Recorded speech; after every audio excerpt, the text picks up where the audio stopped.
All right, sugar. Today we're talking ethics and famous controversies in social psychology, aka times psychologists did too much and why we got rules now. Think of this as True Crime Research Edition. Ethics is just a fancy word for how not to traumatize people in the name of, oops, that's science. In social psychology, ethics means don't trick people so bad they need therapy later, don't embarrass, endanger, or emotionally wreck them, tell them enough so they can choose if they want to play, let them quit whenever they want, and if you lied a little for the study, explain it after and fix their feelings. JoJo's translation: if your experiment feels like a toxic relationship, it's not ethical. Here's some big everyday rules. Informed consent. People should know what they're signing up for before you start poking their brains. The right to withdraw. If they say I'm done, the experiment requires your obedience. Debriefing. If you use deception, you tell the truth after, explain why, and try to make people feel okay about it. And you minimize harm. Don't put folks through intense stress, humiliation, or danger just to prove a point we already kind of knew.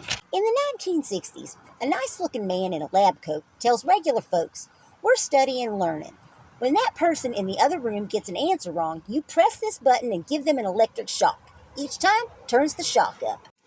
The person in the other room, an actor, starts complaining, yelling, begging them to stop, and eventually goes quiet. And the man in the lab coat says things like, the experiment requires that you continue, or you have no other choice, you must go on. Most people kept going way farther than anyone expected. Lesson 1, the power of authority is strong, and Lesson 2, that was rough on people. Why is it controversial? Participants thought they might be seriously hurting or even killing someone. Many were visibly distressed, sweating, trembling, nervous, laughing, and they were pressured to keep going even when they wanted to stop. Afterwards, some were deeply shaken by what they'd done. JoJo's verdict? We learned something huge about obedience, yes. But we also ran folks through the emotional car wash on maximum spin cycle. That's why nowadays ethics boards would look at that and say absolutely not. Next up, the Stanford prison experiment. Boy, they took college guys randomly assigned, half as guards, half as prisoners, and built a fake prison in the basement. Guards kept control, prisoners, you're stuck here. And they sat back to see what happens. What happened? Guards started making up degrading rules, prisoners broke down, rebelled, cried, shut down.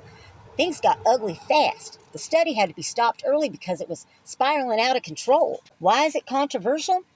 The situation got way more intense than expected, and they let it go too far.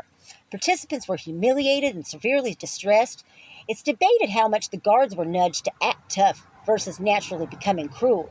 And many people question whether participants felt they could truly quit. JoJo's verdict? This is the poster child for just because you can study something doesn't mean you should. All these oops, we traumatized people moments led to stricter rules, like you got to submit your study to an ethics committee before you run it. You got to show how you'll protect participants from serious harm, get informed consent, allow withdrawal at any time, and debrief them properly, especially if deception is used.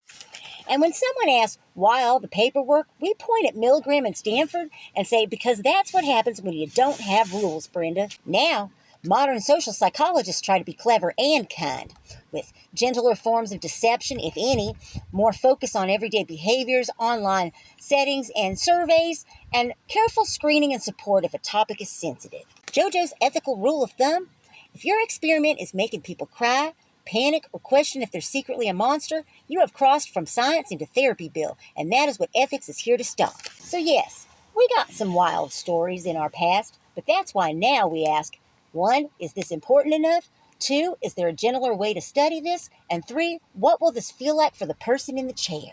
Because in social psychology, we're not just studying humans, we are humans, and we prefer not to destroy people while trying to understand why they do what they do.